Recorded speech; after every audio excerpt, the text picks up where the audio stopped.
The trial of polo mogul John Goodman. The prosecution rests its case today. The defense began calling its witnesses. News Channel 5's Jay Cashmere leading our team coverage. He's live outside the Palm Beach County Courthouse with what happened in court today. Jay.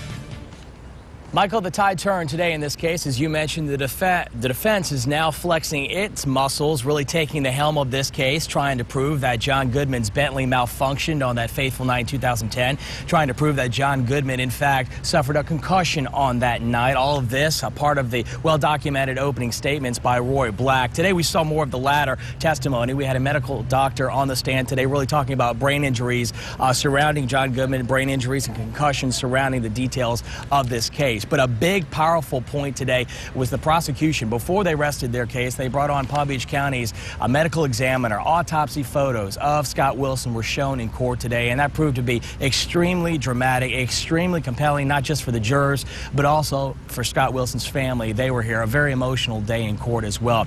It's getting very detailed and very graphic, if you will, all of this testimony as we draw through this week, this second week of coverage here. I want to welcome in my colleague Alex Sands.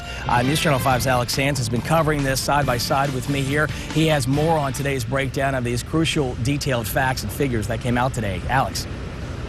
You know, Jay, day 8 of his trial was in sharp contrast to much of what we've seen these past several days, where riveting testimony gave way to technical, often necessary cross-examination today.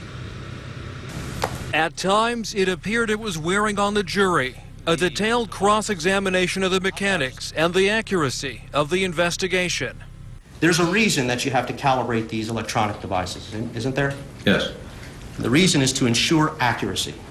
Can we reasonably rely on the results if it has not been properly calibrated?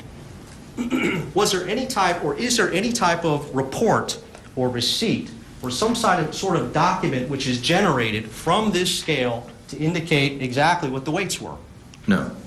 Step by step, defense attorneys called everything into question: road friction analysis, air temperature, skid tests, arguing the state's case was built on guesswork and faulty calculations. And the purpose of that is so that more rubber touches the actual surface of the road? Is that what it is? Correct. Is the drag factor still the same? The drag factor of the drag strip would be what it is. The way you were holding them up out here, if they were to hit like this, they would hit and they would come across like this and go off, like I explained on Thursday. The front dead center of the Bentley actually hit on the front axle area of the Bentley, of the Hyundai. Also on the stand today was the Miami hand doctor who treated John Goodman for a wrist injury in the days after the crash. Earlier, we heard chilling word from the Palm Beach County medical examiner. He had a number of what we call blunt injuries, which are either scrapes, bruises, or tears or lacerations. Well, I would call them non-life-threatening. They're relatively minor. Would Scott Wilson have survived this crash? Yes, if he hadn't drowned. What was the cause of Scott Wilson's death? He drowned. And what was the manner of death? Accident. Several defense witnesses, Jay, have taken the stand already. More are lined up for tomorrow. The defense could rest its case sometime on Wednesday. The jury getting the case shortly after that.